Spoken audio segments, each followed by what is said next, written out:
Jack and Dani have made things official. That was a cute moment, wasn't it? Oh, so sweet. He was so nervous. And he was like, am I moving too fast, guys? I mean, he went and asked Adam.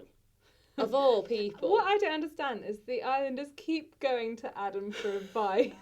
This baffles me. In the real world, we don't go to Adam for advice. No, especially not when Sam Birds walked in clearly from the outside world and said something like, I'm here to teach Adam how to treat a girl. I mean, you've got to know that the audience doesn't think Adam's right. Although I have my own issues with Sam Bird, because I think anyone who refers to themselves in the third person is not to be trusted. Yeah. The bird, no, you're not going to make that happen. I'm waiting for him to come out and release bird. Oh, bird God. is the word. And now that's going to be in my head for the rest of the day. That is a challenge to you, our viewers. Somebody make that video or that GIF. Do it with responsible copyright, in mind. But we'd love to see that. Back to Jack and Dani, though. I mean, their relationship, I think, has been one of the most naturally kind of growing within the villa. And I loved that at the start. She heard him say something, like she heard him talk about, it's only 2 girls I cheated on. And she was like, no, I don't like that. And she really questioned him. And she had to be kind of won round. He had to really kind of look at himself. He's had to graft, hasn't he? He's had to graft. But I think, obviously the downside of things being happy as Larry in the Jack and Dani camp is that we actually haven't seen as much of them on screen the last few days. And it's quite nice having that like kind of fairly relaxed, calming counterpoint to tension or rows in the villa. I've missed them, so I was actually really glad last night when we saw a bit more of them on screen and saw that quite sweet moment, saw him sort of tripping over his words. I was like, come on, Jack, spit it out. And there was so much genuine excitement there. Like, everybody was genuinely very happy for them. And on a show like Love Island, you often wonder what's genuine and kind of what's been, really amped up for the cameras. And that is like what you say, why they are such a welcome breath of fresh air. I know there was a lot of talk in the media over the weekend about whether or not this could be shaken up by whether like Love Island might bring in one of Jack's exes, but I think our Frances has been in touch, hasn't she? Yeah, not happening. Jack's ex has applied for the show, we do know that, but Love Island bosses have no plans to bring her in, which is good, I think, because it would just feel like you'd feel the heavy hand of the producer a bit too much, I think, if you chucked her in, because I think Dani is a sensitive soul. I think she's had some bad experiences, and I think that would just feel cruel and not really in the spirit of the show. Obviously we see producers tweak things and throw Caroline Flack in for a big shock at various points, but I think that would have felt a bit too much. Yeah, and I mean, anyway, Jack has enough to worry about with Dani Dyer, who has heard about the Do Bits Society. Has clearly been watching about, Jack feeling like he might be a little bit left out, but as Dani herself said, it's not that he necessarily wants to do bits, which he clearly does. I hate the phrase, by the way. But he just wants to be part of the club. Secretary, chairman, some sort of role. Treasurer. Maybe he could be the provider of stationery for the Do Bit Society. But literally within... some themed pens or something. He can do this. Yes, exactly. The pens, the headed paper, all of it sorted. Maybe a little page divider, file divider. For each girl or boy. Oh, God. No, this is terrible. Do not do this. Anyway, just in the last few hours, actually, Dani Dyer, Senior, with an NNY, has made his feelings on this very clear. Yeah, he's uploaded to Instagram one of those dub smash videos that he's put his own choice vocals on top of, and it's essentially communicating to Jack what will happen to his flat if he dares to enter the Do Bit Society. And up against Dani Dyer's voice is footage of Bruce Lee from a film called Marlowe. I think it's Marlowe, yeah. Where he's just smashing up an apartment, doing karate chops all over the place. So Jack, beware. If you want to see your abode in any fit state when you come out of the villa, do not enter the Do Bit Society. It's not worth it. Dani Dyer won't be having it. Speaking of epic clashes, we're going to move on to the second thing we want to talk about, and I think it's something everybody on the internet's been talking about since it was teased at the end of last night's Love Island. So over the past week, we've watched Dr. Alex seem to finally get the girl. But did he really? Because he is set to have something of a showdown with Ellie, I should say, on the show tonight. Now, Susanna, I don't know about you, but I never quite felt like Alex and Ellie really did click in the first place. Not at all. He was latching on to something because obviously he'd been rejected so many times. And so when someone came and actually showed some interest in him, you know, some real interest, supposedly, who can blame him? Of course. I mean, I'd have done exactly the same. I'd have latched onto that. But obviously, I think what he didn't take into account enough was the fact that Ellie had watched the show. You know, this is the advantage of people coming into the villa.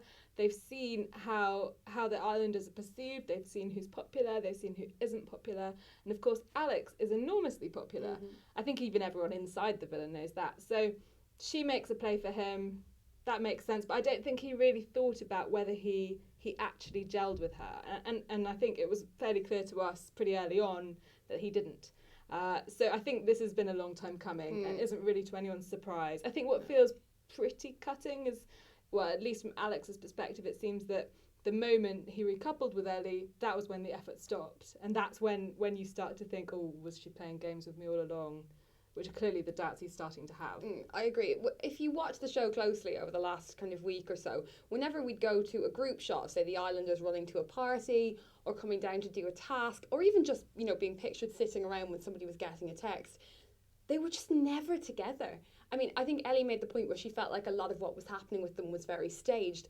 And I think in a sense that's very true, because all their big moments were at times when kind of Alex was egged on by the others to go and try and kiss her, or he was making the effort to like make breakfast and try and be a bit sweet.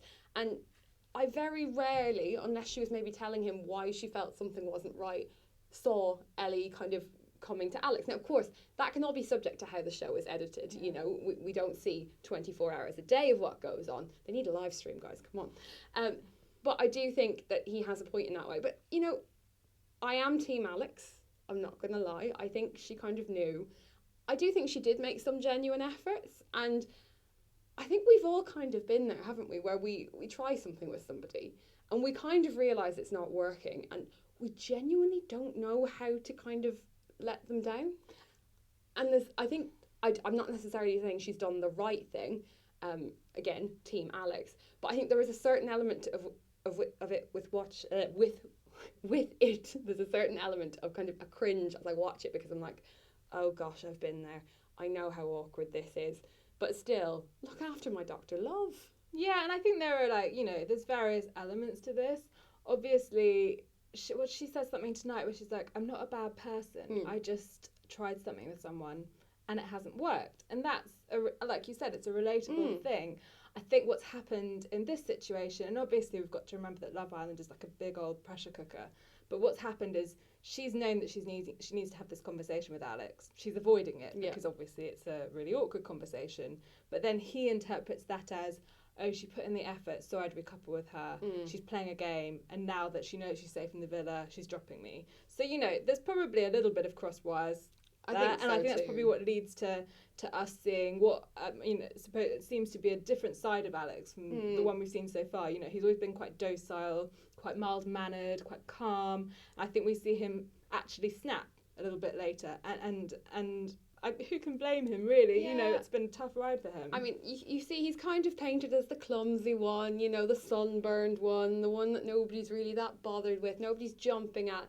And for us on the outside world, this is unbelievable because he's the A&E doctor, he's the guy with a great job, he seems to treat women quite well, you know, but in there, like you say, the pressure cooker, it's a different environment, people want different things. And Ellie actually says, she goes in, she says, watching it from the outside, I couldn't understand why no one was going for Alex. And this is something Megan agrees with, because Ellie says, now being inside, I kind of get it. It's a bit like, you know, thinking about having sex with your friend. So the girls are clearly inside the villa feeling one thing. I'd say us on the outside are still wondering, you know, come on, really? He's a doctor. He's got to have some good stories.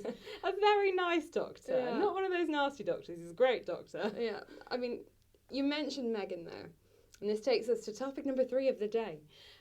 Megan was very nearly with Alex, controversially at the time coupled up with Eyal, and we were all very angry about this.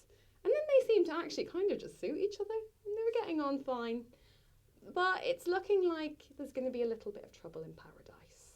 Yes, so later, I mean, we've seen a lot and Yes. heard a lot about the sex. We hear them continuing to say there's a sexually we're great, but do we have fun with each other? And I mean, Megan, we could have told you beforehand that Eyal is maybe not the most fun-loving, happy-go-lucky type of guy. He takes life very seriously. So you could have maybe predicted that this might happen, but I think they've both realised that they don't have fun with the other one. No. And then this all seems to come to a head because there is a challenge later on tonight where I think the couples are sort of asked questions about one another and they have to guess the answer. And Eyal is asked how many men he thinks Megan has slept with. Now, Eyal, when you're asked this question about a woman you're seeing, you always go lower than the number you think in your head. Do not, for example, put down the number 37. You will offend the girl. And that's what happens. I don't know where he gets the number from, right? I just don't. They do say boys round it up, girls round it down. But 37 isn't rounded 37, anywhere. It's a very particular number as well. It's like, Eyal, I mean, do you think you're tuning into some aura? Is this a number you were given when you tried to spiritually connect? Because you've got a bad connection, mate. It's like a dodgy tarot card, or a bad horoscope. Just no. I mean, to be honest, I'm not particularly a fan of either of them. I'm sure they're perfectly nice people. The way they've been portrayed in Love Island, I haven't really warmed to either of them, to be honest. Like saying the way I've warmed to either Alex or Samira or even Georgia to an extent. But I don't know, I felt like they kind of deserved each other, and now I'm having a slightly more, you really deserve each other kind of moment. I agree. I think Eyal, it takes himself very seriously, which, is to some people's taste and not to others. Whereas Megan, I actually quite liked when she first came in, and then she started talking about Georgia behind her back. And okay, we've all had thoughts every now and again about Georgia being a bit of an exhibitionist, but actually, ultimately, I think she's a really sweet, nice girl. So seeing Megan be really nice to her face and then have a little word about her in the beach hut put me off, actually. Yeah.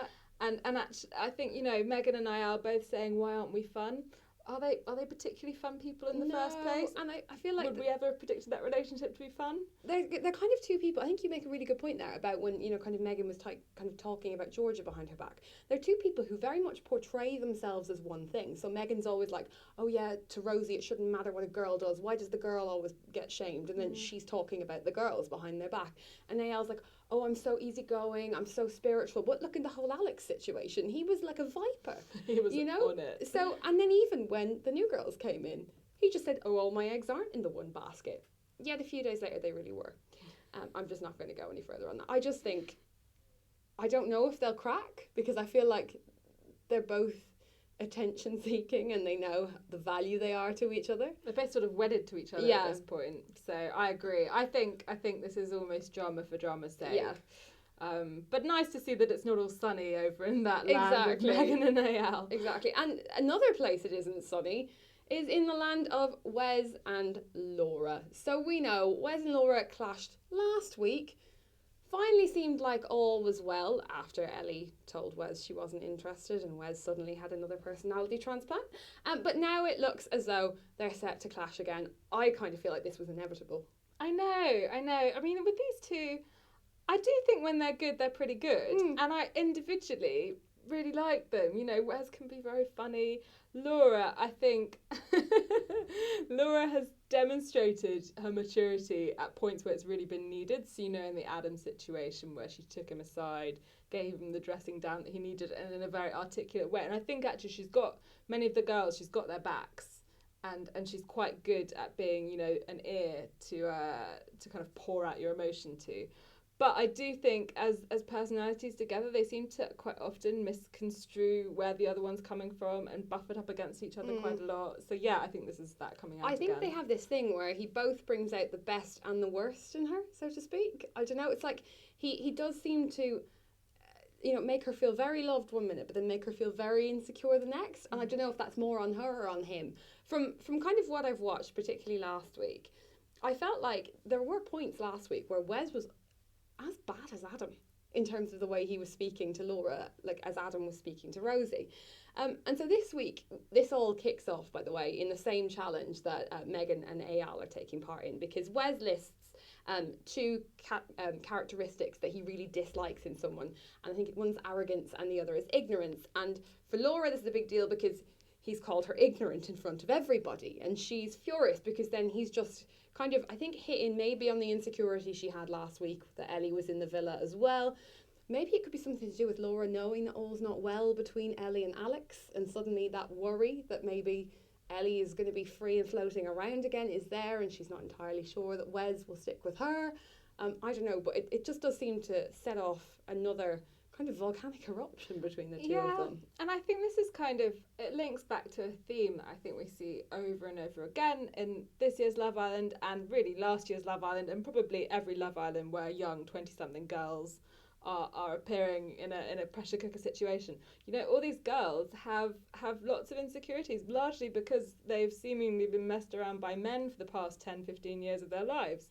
I think Laura epitomises that. You know, she said it on a couple of occasions, I'm not going to be screwed over by a man again. And so I think every time Wes does something that makes her doubt what's going on, it doesn't just sort of pop up above the surface, it fizzes out of her. And I think she's probably got in the back of her head, I'm 29 and I'm dating a 20-year-old. This has better be pretty good because there's a pretty significant age gap. And so every time there's something that gives her that hint that maybe they're not as well matched, it comes bubbling, not bubbling out, it comes exploding out of her. The tiniest crack is like an earthquake, essentially. Which makes me think that they're not going to work long term. They may work to the end of the series, but they're going to do a Chris and Olivia and, you know, have one massive row to end it all and go their separate ways. Oh, it's so interesting. And I mean, we don't know what's going to happen because, of course, if you watched Love Island after Sun last night, we know there is a Flack attack coming. Yes, so if you weren't watching that, let's fill you in. Caroline Flack was informed at the end of the Love Island spin-off that she is about to board a plane to Mallorca to shake things up in the villa. Now, we initially thought this might be the thing about Jack's girlfriend coming in, but as we said, the Love Island producers have said that's not happening. Well, at the moment, at least, anyway. So what could it be?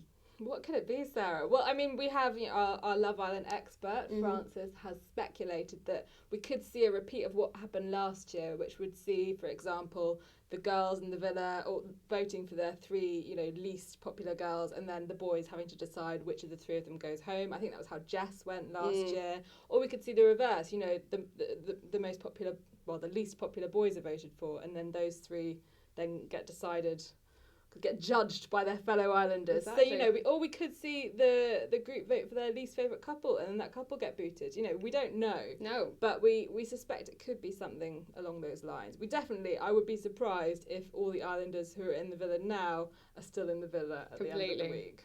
What do you think it could be? Let us know your thoughts, your theories, and of course your feelings about all the things we've talked about today in the comments below. And don't forget, every day of the week we have so much great Love Island news and content coming your way. So to never miss a single one of these very interesting chats, our theorising, be sure to subscribe to our YouTube channel. We'll also have previews of what's coming up in every night's episode.